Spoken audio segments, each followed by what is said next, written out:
اعوذ باللہ من الشیطان الرجیم، بسم اللہ الرحمن الرحیم۔ تمام دیکھنے والوں کو، سننے والوں کو السلام علیکم ورحمۃ اللہ وبرکاتہ۔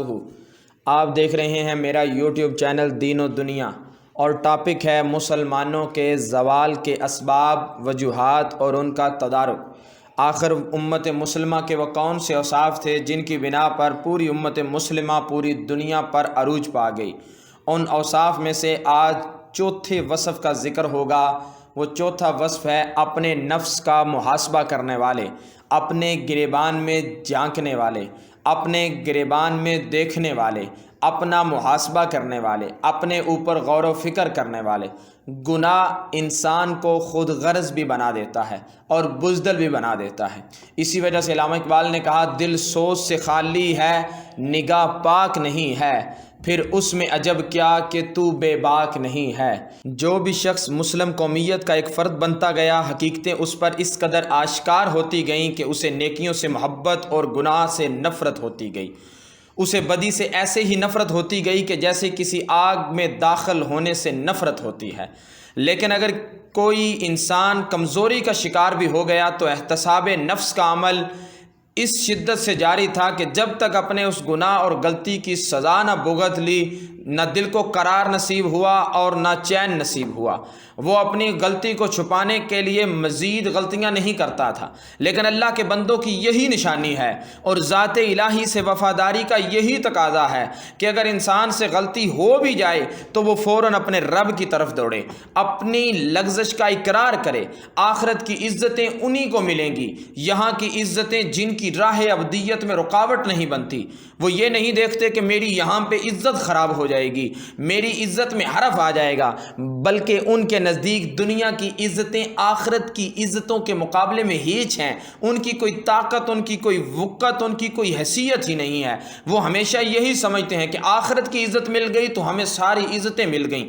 اللہ تعالیٰ نے اہل جنت کی صفت کا بیان کرتے ہوئے فرمایا ہے سورہ آل عمران کے اندر، والذین اذا فعلوا فاحشۃ او ظلموا انفسهم ذکروا اللہ فاستغفروا لذنوبهم ومن یغفر الذنوب الا اللہ ولم یصروا علی ما فعلوا وهم یعلمون اولئک جزاؤہم مغفرۃ من ربہم وجنات تجری من تحتها الانہار خالدین فیہا ونعم اجر العاملین۔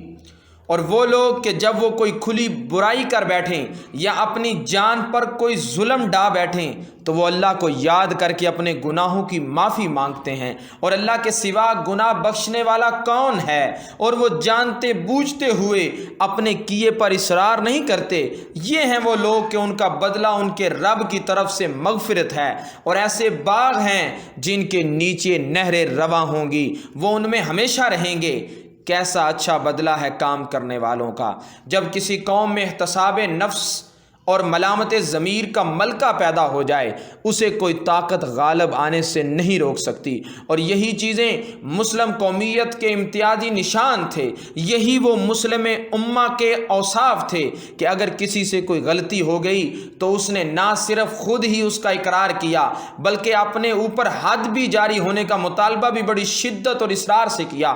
انہوں نے کہا، یا رسول اللہ، یا حبیب اللہ، ہم نے یہ گناہ کر لیا ہے، ہم سے یہ گناہ سرزد ہو گیا ہے، اے اللہ کے محبوب ہمیں اس کی سزا دیجئے، جو بھی اسلام نے اس کی سزا مقرر کی ہے ہم اس سزا کے لیے تیار ہیں۔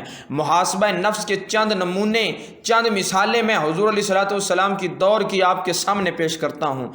حضرت عبداللہ ابن مسعود فرماتے ہیں کہ ایک شخص نبی کریم صلی اللہ علیہ وآلہ وسلم کی خدمت اقدس میں حاضر ہوا اور عرض کرنے لگا، یا رسول اللہ صلی اللہ علیہ وآلہ وسلم، میں شہر مدینہ کے کنارے پر ایک عورت سے فحش کام میں نے کیا ہے، اب میں آپ کے سامنے حاضر ہوں، مجھے آپ جو سزا دینا چاہیں دیں، میں حاضر ہوں۔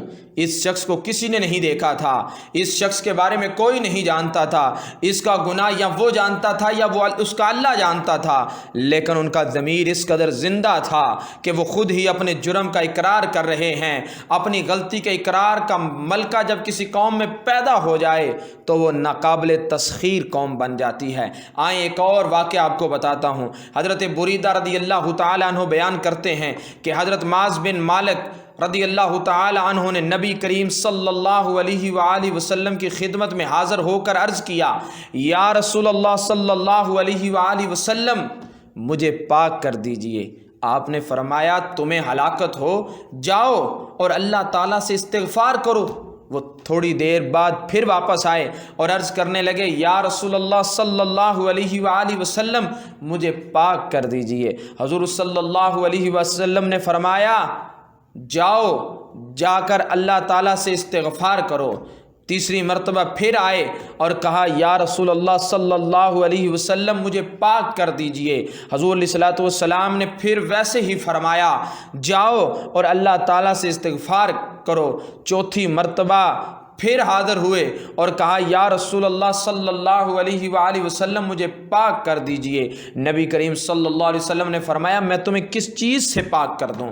انہوں نے عرض کیا میں نے زنا کیا ہے۔ پھر نبی کریم صلی اللہ علیہ وسلم نے ان کے متعلق پوچھا کہ کیا ان کے دماغ میں کوئی خرابی تو نہیں ہے؟ کیا یہ کوئی پاگل تو نہیں ہے؟ کیا یہ کوئی مجنون تو نہیں ہے؟ کیا یہ کوئی پاگل پن میں آ کے یہ بات تو نہیں کر رہا؟ لوگوں نے کہا نہیں، یہ کوئی پاگل نہیں ہے، یہ بالکل ٹھیک ہے، یہ اچھا بھلا بالغ انسان ہے۔ ایک شخص نے کھڑے ہو کر ان کا منہ سونگا تو شراب کی کوئی بدبو بھی محسوس نہ کی۔ رسول اللہ صلی اللہ علیہ وسلم نے فرمایا کیا تم نے زنا کیا ہے؟ انہوں نے کہا ہاں۔ پھر آپ نے انہیں رجم کرنے کا حکم دیا اور انہیں سنگسار کر دیا گیا۔ پھر ان کے متعلق لوگوں کی دو آراء تھیں۔ بعض کہتے تھے کہ حضرت معاذ بن مالک رضی اللہ تعالیٰ عنہ ہلاک ہو گئے اور ان کے گناہ نے انہیں گھیر لیا، اور بعض لوگوں کا خیال تھا کہ حضرت معاذ رضی اللہ تعالیٰ عنہ کی توبہ سے کسی کی توبہ افضل نہیں ہے، اور وہ نبی کریم صلی اللہ علیہ وسلم کی خدمت میں حاضر ہوئے، آپ کے ہاتھ پر ہاتھ رکھا، عرض کیا مجھے پتھروں سے مار دیجئے۔ حضرت بریدہ رضی اللہ تعالیٰ عنہ فرماتے ہیں کہ صحابہ میں 2-3 دن یہی اختلاف رہا۔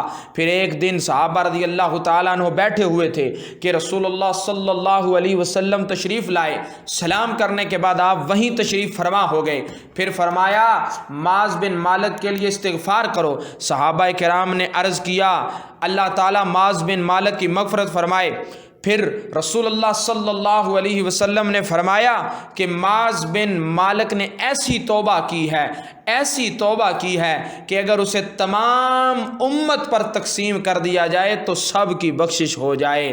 لَقَدْ تَابَ تَوْبَةً لَوْ قُسِمْتَ بَيْنَ أُمَّةٍ لَوَسَعَتْهُمْ، کہ اگر ان کی ایسی توبہ ہے کہ اگر اس کو پوری امت کے درمیان تقسیم کیا جائے تو پوری امت کے لیے وہ کافی ہو جائے۔ کس کمال کا محاسبہ نفس ہے اور کس انتہا کا کرم الہی ہے۔ ایک اور واقعہ میں ذکر کرتا ہوں یہاں۔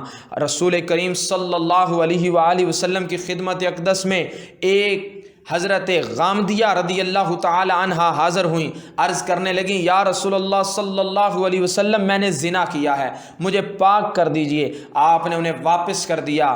دوسرے دن پھر حاضر ہوئیں اور عرض کرنے لگیں یا رسول اللہ صلی اللہ علیہ وسلم آپ نے مجھے واپس کیوں کر دیا؟ شاید مجھے حضرت معاذ رضی اللہ تعالیٰ عنہ کی طرح واپس کرنا چاہتے ہیں۔ خدا کی قسم میں نے زنا کیا ہے اور میں اس سے حاملہ ہوں۔ آپ نے فرمایا اچھا، اگر تو نہیں ٹلتی تو تو بچہ پیدا ہونے کے بعد آنا۔ بچہ پیدا ہونے کے بعد وہ بچے کو ایک کپڑے میں لپیٹ کر لائیں اور کہنے لگیں یہ میرا بچہ پیدا ہو گیا ہے۔ آپ نے فرمایا جا اسے دودھ پلا، حتیٰ کہ یہ روٹی وغیرہ کھانے لگے۔ جب بچے کا دودھ چھوٹ گیا تو وہ بچے کو لے کر حاضر خدمت ہوئیں اور بچے کے ہاتھ میں روٹی کا ایک ٹکڑا تھا اور کہنے لگیں لیجئے یا رسول اللہ صلی اللہ علیہ وآلہ وسلم، اب اس کا دودھ بھی چھوٹ گیا ہے، اب یہ کھانا بھی کھانے لگا ہے، اب کافی عرصہ بھی گزر گیا ہے۔ آپ نے وہ بچہ ایک مسلمان شخص کے حوالے کیا اور حکم دیا کہ سینہ تک اس کے لیے گڑھا کھودا جائے اور لوگوں کو انہیں رجم کرنے کا حکم دے دیا۔ حضرت خالد بن ولید رضی اللہ تعالیٰ عنہ نے ان کے سر پر ایک پتھر مارا۔ حضرت خالد رضی اللہ تعالیٰ عنہ نے انہیں کوئی برا کلمہ کہہ دیا، بری بات کہہ دی۔ نبی کریم صلی اللہ علیہ وآلہ وسلم نے انہیں برا کلمہ کہتے ہوئے سن لیا۔ آپ نے فرمایا اے خالد ایسا نہ کہو اس عورت نے ایسی توبہ کی ہے کہ اگر ظلمن ٹیکس لینے والا بھی ایسی توبہ کرتا تو اسے بھی بخش دیا جاتا، کہ اللہ نے اس کی توبہ کو قبول کر لی ہے۔